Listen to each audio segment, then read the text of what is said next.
Welcome to Digital Museum.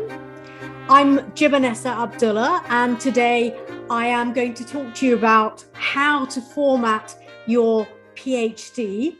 What we're going to do is we're going to look at some of the workflow, some of the settings that you'll need, and also talk about what we'll do for the longer course. And I'll show you one or two things. So, and take some of your questions as well. So for anybody who hasn't met me, as I mentioned, I'm Jibunnessa Abdullah, and I am founder and director of Digital Museum. My background is archaeology, but also I have another hat, which is that I'm a senior digital learning expert. So I organize teaching models and course material, and also I teach in from beginner to advanced level in coding, in video, in layout and formatting, a whole host of different computer related content. So the course that this is a taster for, I will shape this slightly depending on you are still able to give me some feedback as to your interests as well. So I'm quite happy to change it slightly to fit your needs. But just to say, it's I've been teaching workshops at various universities for a number of years to postgraduates. Mostly they've been PhD, to prepare their thesis. The course that I've been doing with them has been a very fast course, so all in one day, assuming that they already have some knowledge, and those have been combining Word, InDesign, and Photoshop. Now, I think that is a little advanced, and I'm planning to do this as a slightly slower course, but you know, we might be able to combine a little bit of some of those elements as well, or do additional courses later. So welcome everybody. I know some of you have already mentioned that your PhDs, and also some of you are quite happy to be on camera. So I do look forward to chatting with one or two of you face to face. The PhD examples that I've had already from you include, I know that Dr. Shomhita Sen, you mentioned thesis on Nawabi period architecture in Murshidabad, late independent capital of India. Yep. And then trying to do a comparative study between that, the architecture of Murshidabad and Lucknow. So that should be in the 17th and 18th century, 17th to 18th century India. So that sounds really interesting. And then another one that we had on the registration form was Shogata Das, and that's land-water dichotomy in Brahmaputra Valley in Assam, India. So very interesting. Please do put your in the chat. Please do let us know what your PhD is going to be about. I know that some of you haven't decided yet, but it would still be interesting to know what sort of research interests you have. What I would also like from you is in the chat, if you can also let us know what some of the areas that you're having problems with. So if we're looking at formatting your thesis, we're quite useful to know what areas you're having problems with. So it could be that you've never used Word other than just a little bit of typing, or it could be that you're having problems with complicated page numbering, or formatting so that Word doesn't keep changing what you've done. There's a lot of things that people commonly have problems with, and it would be useful for me to know, you know, what are the areas that you're having problems with. And please do put your questions in the chat as well. So as I mentioned before, so welcome everybody. I've got a presentation for you that I'm going to share, and the presentation is there just to give us some, because there are certain things that I do want to,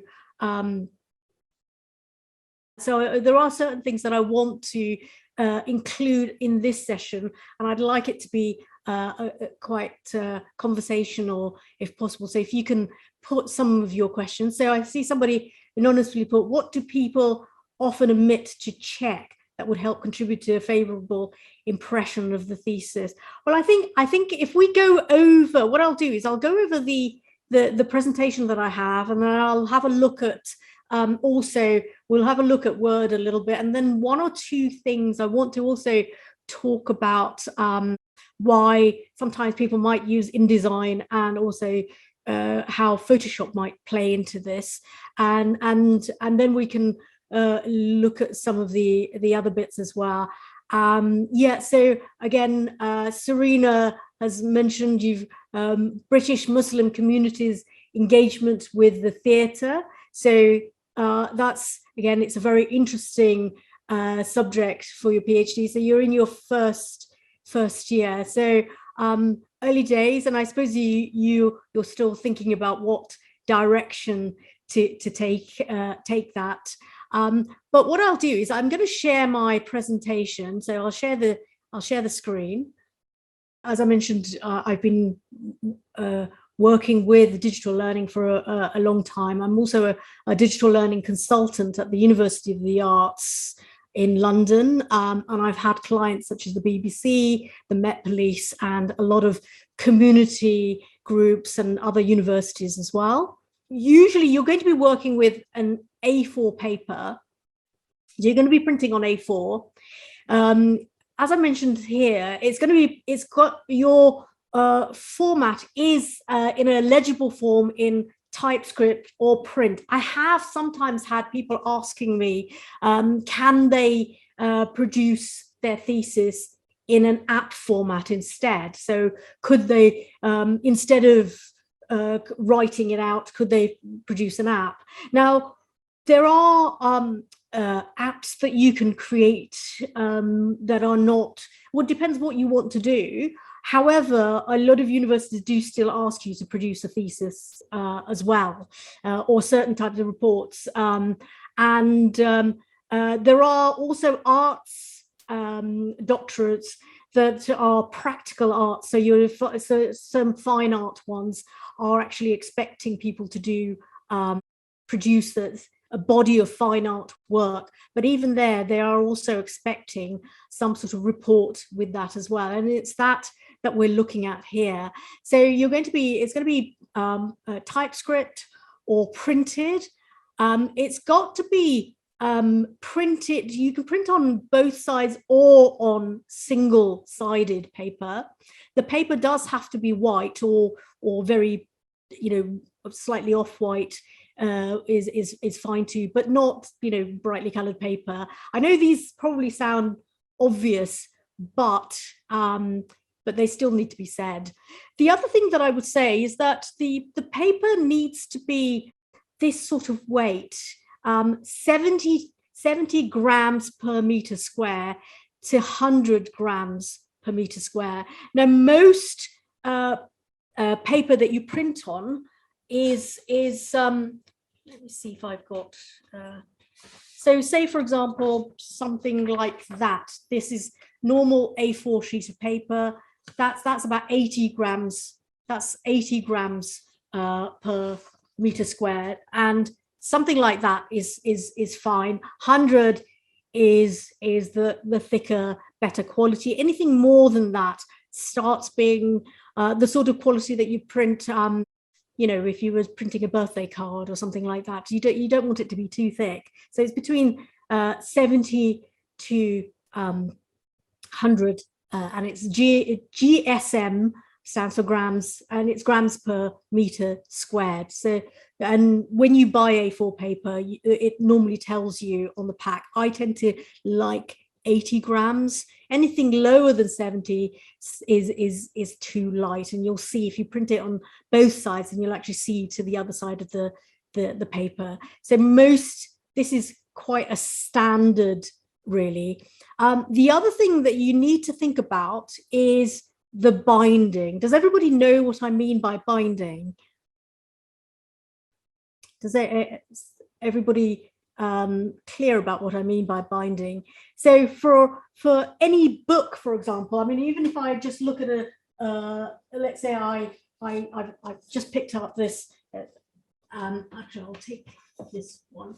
Even I mean, this is not a thesis, but in a book, you've got the edge there that's been bound in some way, and books, depending on how they're bound, some books and thesis, you might have that they're glued, so there might be quite a lot of gluing and stitching that takes up a lot of space. If you're just doing a report in a business situation, then you might just have a spiral bound.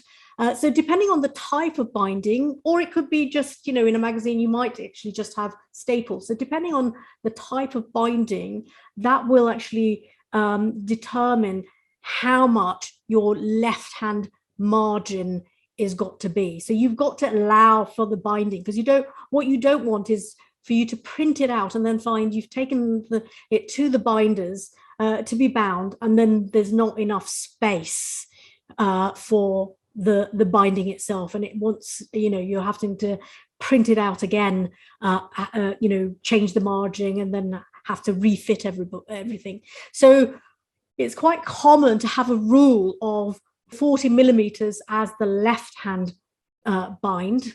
If you're printing on two sides, then the left hand is not going to be left margin. It's actually going to be inside margin, and I'll show you in Word where that is. So you'll have a left hand. If it's one-sided print on one side of the paper, then it's going to say left hand, and it's going to be the left edge has got to be 40, so in order, at least 40, so that there's enough room for binding. The other margins need to be at least 15 millimeters. So these are the quite standard rule. Obviously, I would still, with your university, check what they tell you. A lot of universities in the UK have that you can download from their website somewhere, or they might send you regulations for your research degree. Check with your university if they can provide you with that regulation manual, and that will also include their particular, but these are quite standard measurements. And then for line spacing of your text, it can be 2 times or 1.5 times line spacing. So those are the settings that you need to have, either double line spacing or 1.5 line spacing, and that makes it easier for the person to read, but also if they need to make any markings or anything, any comments in there while they're reading your work. If you're putting any indented quote or any footnotes and endnotes, so footnotes, we're talking about the bottom of each page, you might have notes referring to contents that you put on the page itself. So those can be single line space, and any indented quotes can be single line space. And so that's, again, it's a common standard, but again, all of these things, please do check with your particular university in case they've got some other thoughts about it.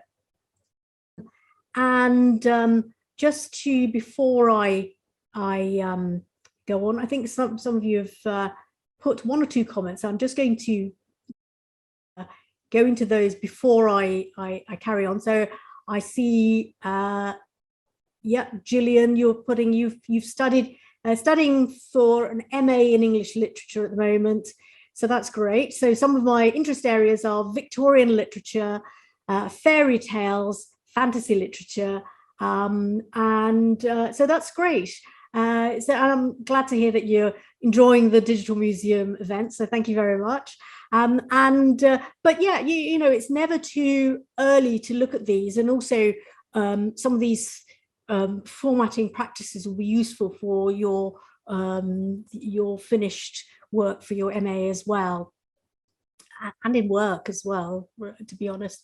And then I see Shamita Sen, I've already submitted my PhD and I've got my doctoral degree, but I want to learn more about formatting and designing. Great.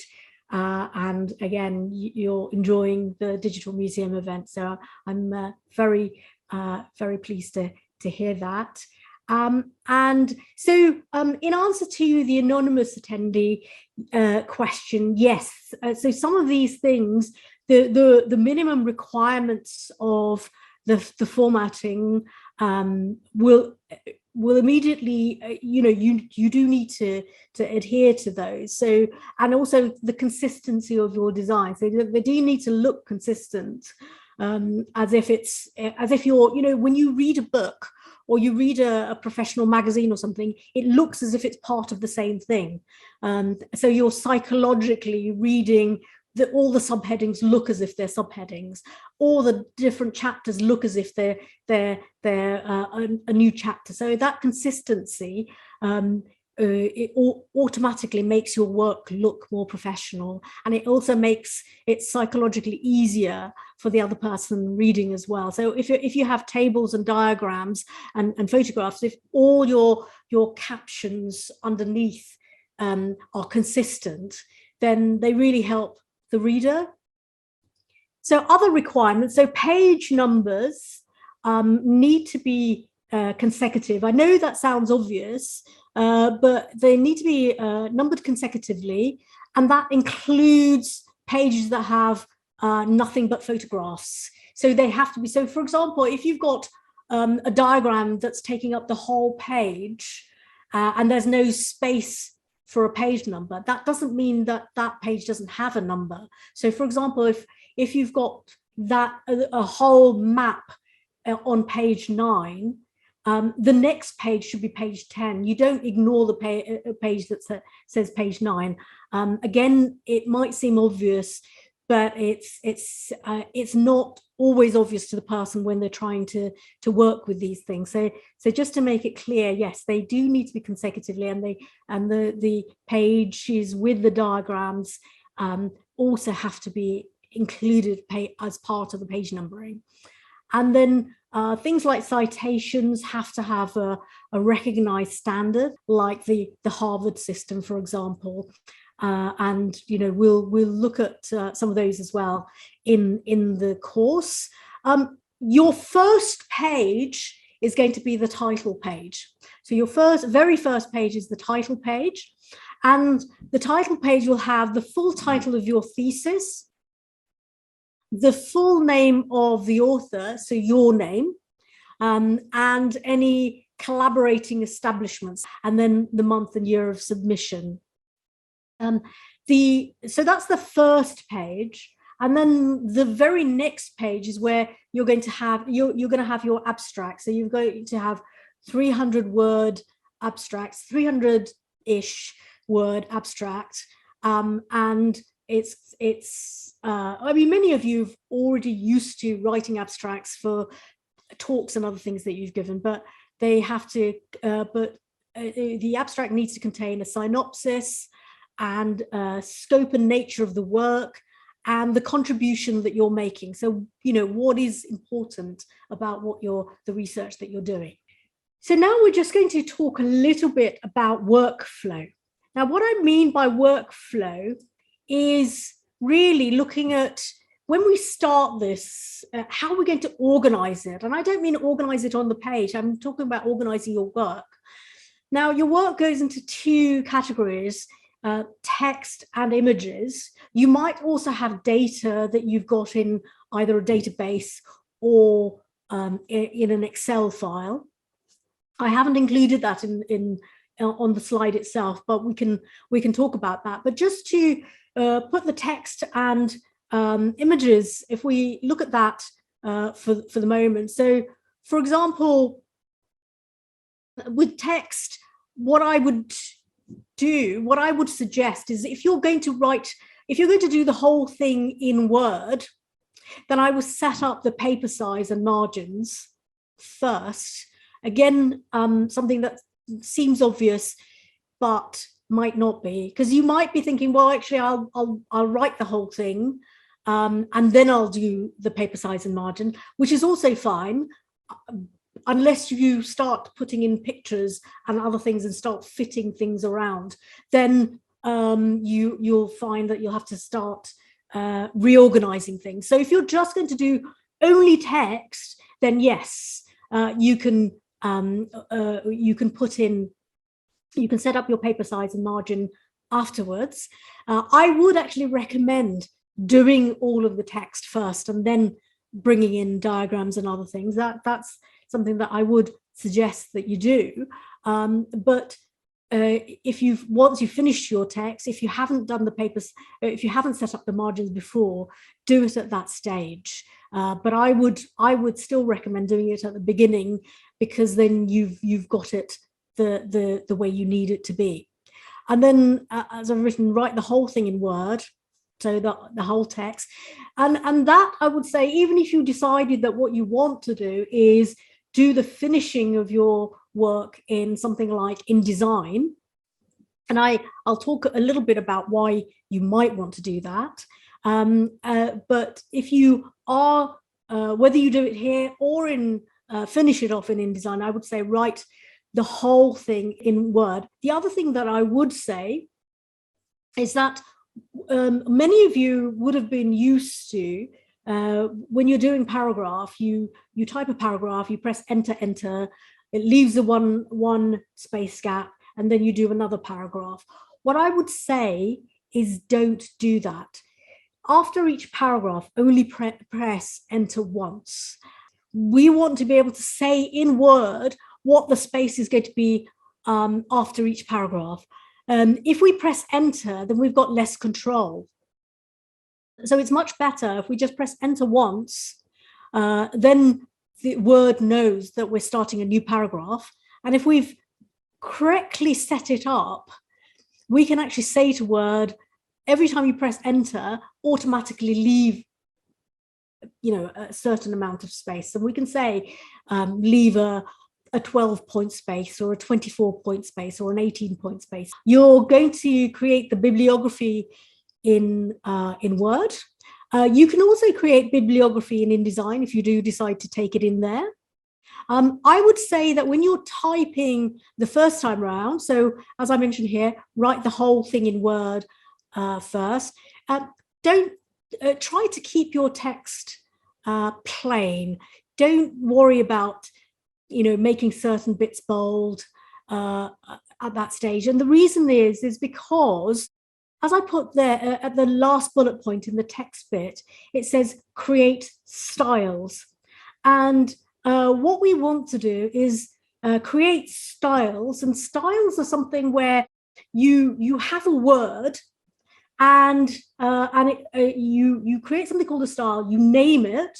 And that's what I mean by you have a word. So you give it a name, and that name contains all the formatting that you need for example, a title, or for example, a subheading, or your normal text, or for your captions, or for a little bit of text that you italicize. There may be a particular setting that you want. So all of those things, you can actually create styles, and it's much better to do it that way rather than every now and then manually go and do it. It's much better, much more consistent. And again, that goes to the anonymous attendee's question about favorable impression. Having styles will help you keep consistency. So having styles will help you keep consistency, and it will make your the whole thing look better because it looks consistent. As for images, when you collect your photos, so your photos could be photographs that you've taken personally with a digital camera. It could be photos that you scan. So when you scan something, it could be that you're scanning with your camera, because you can get, for example, Adobe has a scanning software. There are other scanning software that you can get as well, that you can scan things. But if you're scanning lots of archival photographs that are printed, if you need to scan them, I would recommend scanning with a bigger flatbed scanner, one with a cover that you can put down on. And so that might be a way. Also, you might buy photographs that are online that you think are really useful, or use free images that are actually legally free for you to use, as long as you give credit to the photographers. So if so those are ways that you might collect photographs. So either you photograph them yourself, you've scanned, or you've brought or downloaded free images that are legally free to use. Once you've got your photographs, what you'll often want to do is you'll want to in Photoshop clean up or crop your images. And I think there was a question Serena was asking. I understand that cropping images can be in conflict with the integrity of the data. Serena, I think, as I remember, you're quite happy to be on camera. What I might do is I might just, I'm going to put you on camera, because I'm not sure, I can guess what you mean by that, but I think it would be easier to actually, because I'm sharing my screen, what I'm going to do is I'm going to allow you to talk rather than put you on camera now. But if you have something later that you want to share again, I'll put you on camera. But for the moment, if I say that you're allowed to talk. Hiya. Hi, Serena. Yeah, so I've just completed my integrity training with the university. Yeah. And generally what I understood was any manipulation of the images that we are using can be seen as us manipulating and therefore it's against this sort of integrity. When you're saying integrity, you mean as in honesty? Yeah. Yeah, I mean, the thing is, when you take a photograph, so imagine you go out and you take a photograph. If you take a photograph, well, you're already choosing which bits you're going to take. Yeah, I understand that, but sort of from the training that I've done with Manchester Metropolitan, they said as soon as you start cropping that photograph or putting a filter on or anything, that's seen as a manipulation, and that's giving an untrue reflection of the data that you captured. Yeah. Don't put filters, and obviously don't start removing blemishes and that sort of thing. Yeah. But the thing is, with your if you think about it, cropping is selecting the part of the image that you want to show. Yeah. And you do that with your camera. So so if I was to point a camera in a certain direction, I could choose while I'm taking the photograph to which bit and miss out other bits. All that cropping allows you to do is do that later. So it's not in the same category as, for example, if you were to start, because there's a lot of tools in Photoshop that you can remove bullet holes from walls and make rocks look lush green with grass and things like that. So it's a different category. Does that make sense? Yeah. I just kind of wanted your sort of clarification, because I'm at the start of my journey and I'm a bit confused. Yeah. And also, because so there's the integrity. There is also the thing when you crop, you need to understand how to do it so that you're not actually reducing the image quality, because you could, if you take a little bit and have that blown up quite a lot, then it could actually get very pixelated and not be image suitable quality for print. So there is that as well. So you do need to crop correctly, and there are things to think about. There is also sometimes we need to make sure that there's cropping, where, say, for example, if you imagine I've got let's pretend that this is my hand, I'm framing the camera here. That's I'm framing, I'm pointing it to in a particular direction. Now cropping could be that I'm taking only this bit of the picture and I'm including it. So let's say I'm including a bit because I've got someone's leg on the right hand side and some woman's walked past and on frame on the right, and I don't need that. That's cropping. What your people might be talking about is more if you were to, for example, cut a dog out and put it into the scene, and include it in a scene where it doesn't belong. So that's where you're cutting something out. So you're actually selecting the dog from a scene and you're putting the dog into another scene where the dog didn't belong. And that it would be messing up your data because the dog wasn't there. Does that make sense? It does. But thank you for bringing that up, because these are really important.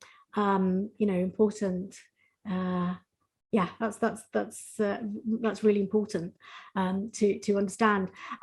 There's also the question of making images print standard, and so when you're making things print standard, there's a resolution you need to think about, and also something called color mode. So there's a resolution and color mode that you need to think about. And those are both basic fundamentals if something is going to be print standard. There is also the thing that if your work is going to end up being brought into something like InDesign, even if your original image is not the correct resolution for print, it doesn't mean you can't use it, because you can actually make it become print standard in the way you use it in InDesign. And I'll talk about that a little bit. I'll talk about that in the course. The other bit that I put in here, images, is that you might create infographics and diagrams using things like Adobe Illustrator. So you've got Adobe Illustrator that allows you to create really wonderful infographics. So you've got infographics that include graphs. So if you've ever seen a graph that has things like, population data, where you've got female population in a place, so you've got a woman's stick figure stacked up on top of each other, showing you what the population is per million or per thousand. So every woman stick figure standing for a million, for example. And so that sort of thing you do in Illustrator. In Excel, you have you can do charts, but it has a different look, and you can bring in pictures, but not something like that. There are also other infographics, because Illustrator is there for you to create line drawings, and it's amazing for creating interesting icons and cartoons and all sorts of things like that. So if you're creating infographics, and by infographics I'm talking about a way of displaying data and information using little drawn images and icons, and that can be very give a lot of really interesting visual information. I haven't put it on here, but you've also got the fact that you might want to bring in Excel data as well. If you are going to bring in Excel data, if it's Word or InDesign, you can bring in Excel data. That's not a problem. I'm just going to go into Word. So this is a Mac version. There are lots of similarities. Big difference is the fact that we've got menus as well, because I'm using Mac.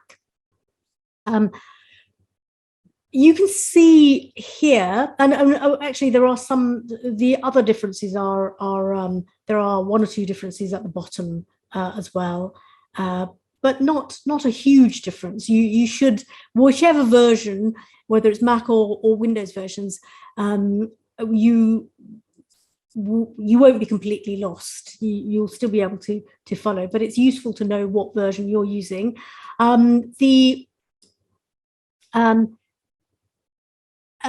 Samhita Sen, you said Windows Office 2010. Do you mean Windows 2010 or Office 2010? Because that's an older version. So if I was doing it in a Windows version, then it would be the more recent versions of Word that I'd be able to do. So just to look at this, so you can see that I have, it's an A4 document. And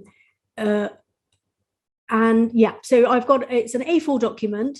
I've also got my rulers up because I like to have my rulers there. You've got here, if you don't have your rulers up, you can it's in the view menu, view tab here, and it's the same in Windows and Mac versions. You just tick the ruler, and this is a personal preference. I like seeing the rulers because I can see where my margins are, and also I can use the ruler for certain settings as well. If you imagine this is this is not a thesis, but this is just a long piece of text that we're going to pretend is a thesis that we're going to be working with. So if you imagine you've typed this. Now in here, this text has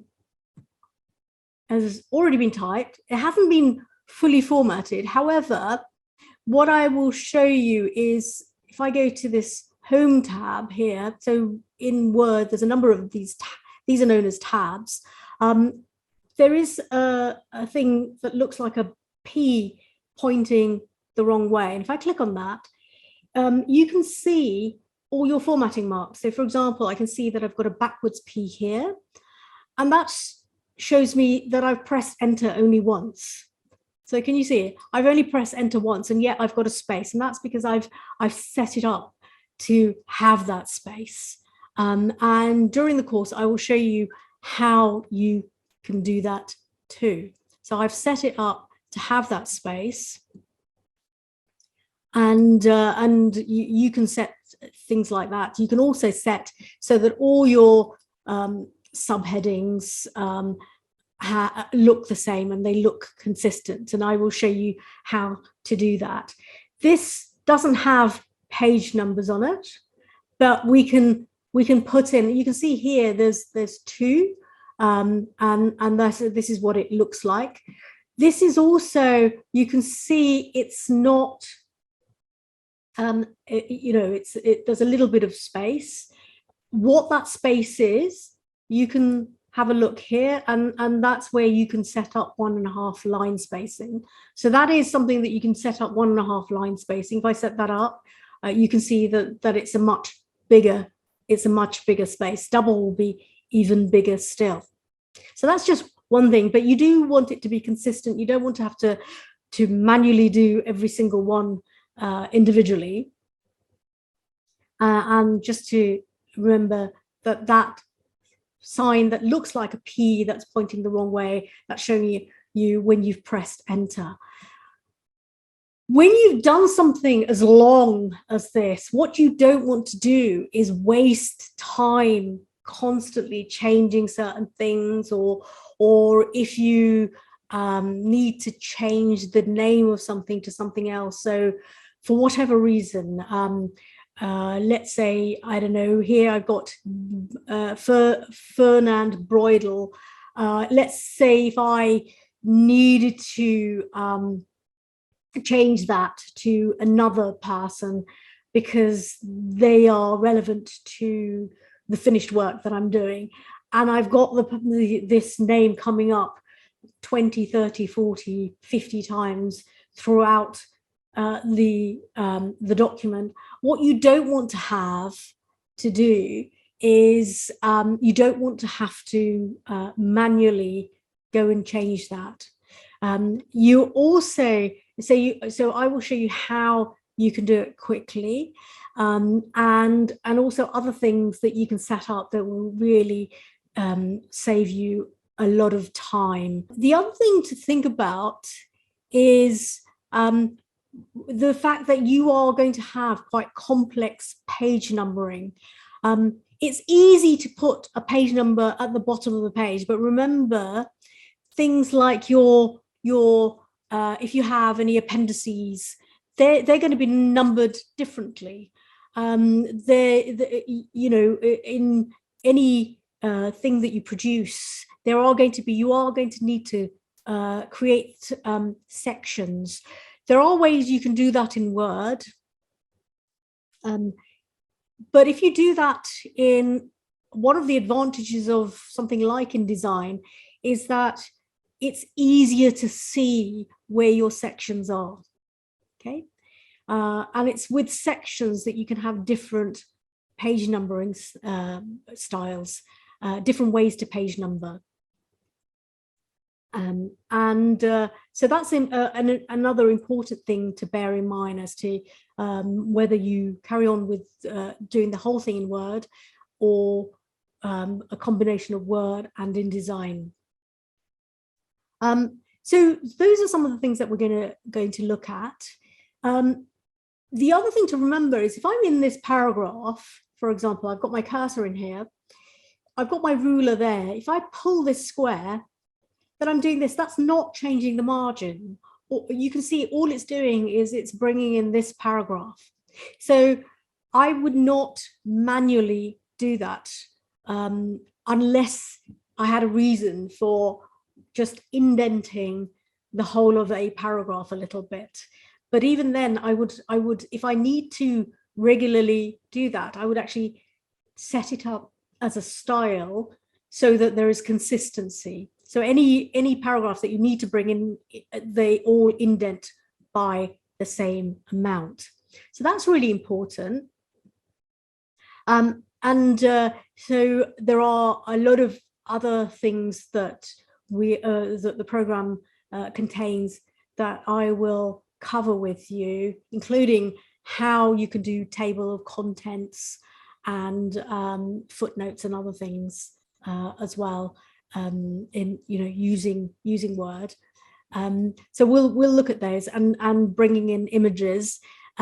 Again, there are things that you can do to get images to flow around your text. Sorry, get text to flow around your images, and that's important. And so there are ways you can do that in both Word and InDesign. The one thing that I will say about InDesign is that InDesign, because it's a professional print standard program, it's built into it is the fact that there are lots of nice things to help you to manage the it's actually better for print standard production. That doesn't mean that I'm saying you all have to use that, but it's a very good program. So so I'm just going to come out of sharing this now and just share a bit of Photoshop. So this is a picture that I took with a macro lens to show, well, it's moss. So it's moss. It's a close-up of moss that I took.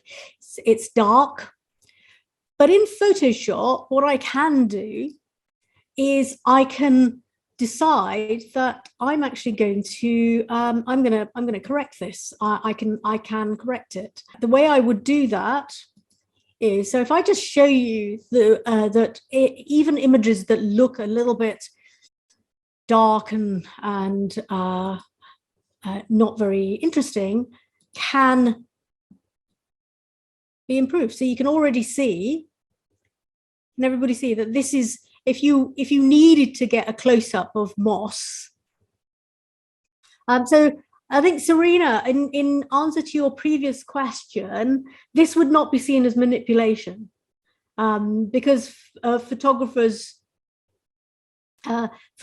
have had to correct images for, not being contrasty enough or too dark, too light. So this would not be a problem. So something like this would not be a problem.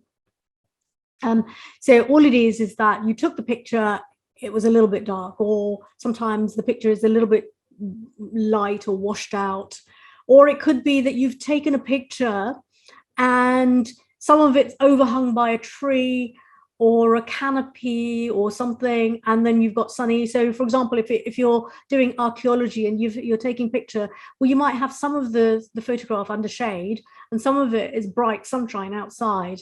Well, it's actually quite it's quite a thing to be able to take a picture that's going to be perfect for the shaded bit and the bit that's outside in sunshine. So you do need to do a little bit of correction in the digital darkroom, and that is something that photographers have been doing in the actual darkroom with enlargers and chemicals for a very long time. So that's not cheating or spoiling any truths about the photos that was taken. So all this has done is brought out the moss a little bit better so that you can actually see it more clearly. And so I will show you how you can do something like that.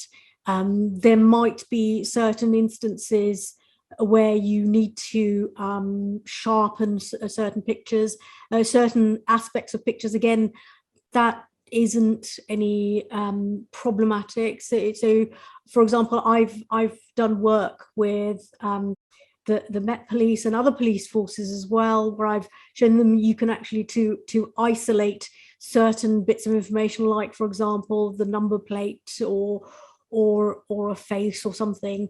Then there are things that you do need to do. So sometimes if it's manipulation to be able to see something more clearly, then that's actually a good thing. So that's Photoshop. The other thing that I would say is that still, even though this image is now looking better, it's actually not print standard. And that's not print standard for two reasons: because of the colors that make up the image. So when you take a photograph with a digital camera, that picture is automatically meant for the screen.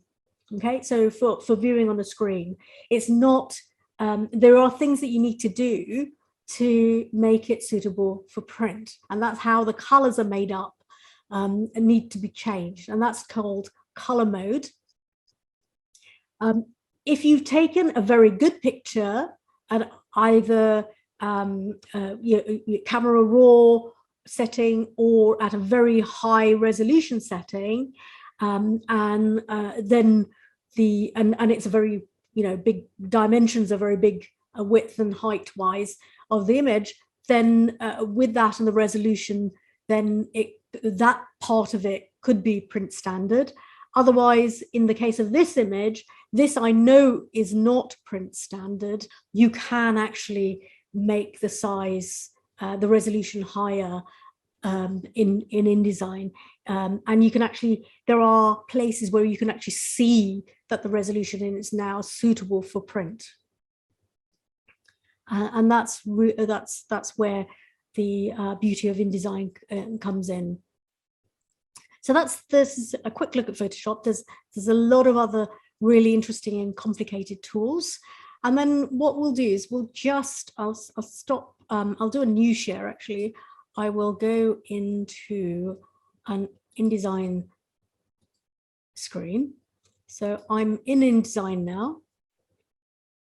And I've got a blank page, and so it's a new document. Well, it's a new document, but I've saved it as PhD. I've got a blank page. It is blank. All these are just guides that show you where I've got this set up as a 2-column format.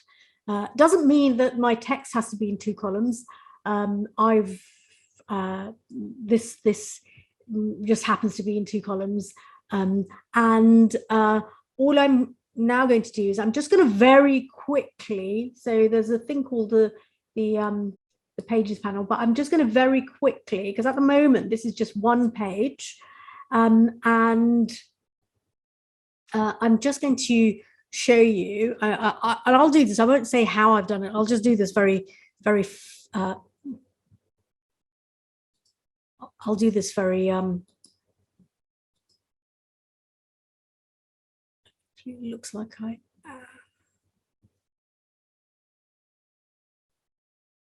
and I will, yeah. So let's say that's your, okay. So it's 1 page, but now this, I've just very quickly put that and it's now on several pages and fit into 2 columns on that page. And I've got this as, this is now 5 pages. So this is now a 5-page document, very, very quickly, and bringing in the Word. It's also brought in some of the formatting from words as well. And so it's actually quite useful if you do want that extra professional and a greater control. Then it is, you know, when you've done your whole thing in Word, before you bring in your pictures, just have all of your text. You can do some of the style setup and then just bring it in here and in InDesign and do it there. So that's also a possibility. Don't worry, I'm not suggesting that you go off and start buying an Adobe subscription unless you want to, but a lot of universities, especially I know in the UK, a lot of universities, if you contact your IT department, a lot of universities do have licenses that are available to students. So it's worth finding out if you, and it's useful skills anyway. So it's worth asking them. However, I will say, and I'll stop sharing now. However, I will say that it's not compulsory. You can do the whole thing in Word, but once you know how to use InDesign, there are lots of professional and convenience things that will make life easier in some ways. We're going to start wrapping up. Does anybody have any other questions? Does anybody want to be on camera to ask any questions? Hello, this has been very helpful. I recently finished my master's, and I felt very comfortable writing on Google Docs because it helped save things instantly, and I never had to worry about not saving something, and also helped me a lot. But the problem was that when I was putting the captions for figures, or when I was making the list of figures and all that, it was creating a lot of mess. So I had to almost redo the whole thing on Word. So what would you suggest? Not the whole thing, exaggerate a little, but the problem is that what do you think there's any good alternative of Google Doc for writing a paper? Thank you. Yeah, I mean, the Word, if Office, there is actually an online version, and that does save automatically as well. So the online version does save automatically. Whenever I'm typing things on my phone, for example, on the online version of Word, that gets automatically saved. So if I come out of it, as long as I come out, then the version that I've got gets saved. I don't know if that helps. The online version, however, of Word is not exactly the same. I'll just show you very briefly. Let me just make sure I've got it on in front. So I will now share my, I'll share my screen and I'll show you. So can you see? So this is the online version of Word. I don't tend to use this very much because I'm usually the online version I'm using is on the phone because I'm out and about. If I'm using a big computer, then I'm usually using the desktop version because it's got more features.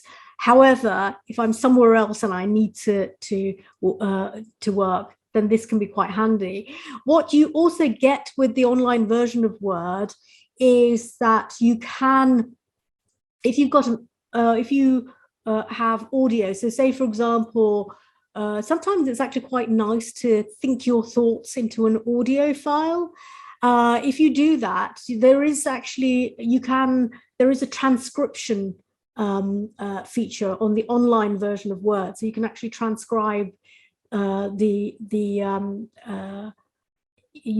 own audio file. So if you've spoken into it, it can be quite a useful thing to do there.